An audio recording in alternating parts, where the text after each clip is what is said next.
8 മാസത്തിനിടയിലെ മൂന്നാമത്തെ സന്ദർശനം, പ്രധാനമന്ത്രി പദത്തിൽ എത്തിയതിനു ശേഷമുള്ള 7ാമത്തെ സന്ദർശനം. പ്രധാനമന്ത്രി നരേന്ദ്രമോദി UAE-യുമായുള്ള ബന്ധത്തിൽ ഒരു ചരിത്രം കുറിക്കുകയാണ്.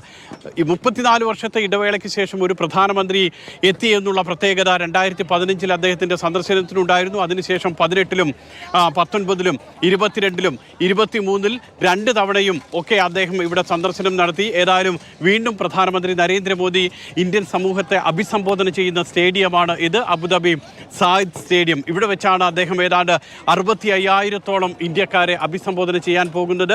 വൈകുന്നേരത്താണ് ചടങ്ങ്. ഉച്ചയ്ക്ക് 12 മണിയോടുകൂടി ഇവിടെയുള്ള ചടങ്ങുകൾ ആരംഭിക്കും. അതിനുശേഷം കലാപരിപാടികളെല്ലാം കഴിഞ്ഞതിന് ശേഷമാണ് പ്രധാനമന്ത്രി പൊതുജനങ്ങളെ, ഇന്ത്യക്കാരെ അഭിസംബോധന ചെയ്യുക. ഈ കസേരകളൊക്കെ അല്പസമയത്തിനകം നിറയും. 12 മണിയോടുകൂടിയാണ് സ്റ്റേഡിയത്തിലേക്ക് സന്ദർശകർക്കുള്ള പ്രവേശനം അനുവദിക്കുന്നതിന്. വൈകുന്നേരം 6 മണിയോടുകൂടി പ്രധാനമന്ത്രി എത്തും. അതിനു മുൻപ് വിവിധ ഏതാണ്ട് 800-ഓളം കലാകാരന്മാർ പങ്കെടുക്കുന്ന സാംസ്കാരിക പരിപാടികളുണ്ടാകും. അതിൻ്റെ പരിശീലനങ്ങളൊക്കെ കഴിഞ്ഞ ദിവസം പൂർത്തിയാക്കിയിരുന്നു. എല്ലാ സംസ്ഥാനങ്ങളിൽ നിന്നുമുള്ള സാംസ്കാരിക പരിപാടികൾ ഈ വേദിയിൽ അരങ്ങേറും. അഹ്ലൻ മോദി പരിപാടിക്ക് ശേഷം പ്രധാനമന്ത്രി പങ്കെടുക്കുന്ന ഏറ്റവും പ്രധാനപ്പെട്ട 2 പരിപാടികൾ കൂടിയുണ്ട് UAE-യിൽ. ഏറ്റവും പ്രധാനം അബുദാബിയിലെ ബാബ്സ് ഹിന്ദു മന്ദിറിൻ്റെ സമർപ്പണമാണ്.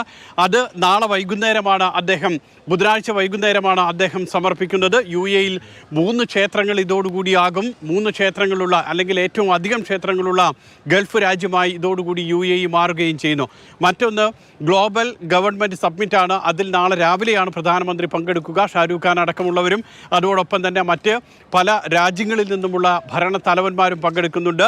അതാണ് ഏറ്റവും പ്രധാനപ്പെട്ട ഒരു ചടങ്ങ്. അതിനുശേഷം പ്രധാനമന്ത്രി നാളെ വൈകുന്നേരത്തോടു കൂടിയാണ് ഖത്തറിലേക്ക് പോകുന്നത്. ഖത്തറിലേക്കുള്ള മടക്കയാത്രയ്ക്കും വലിയ പ്രാധാന്യമുണ്ട്.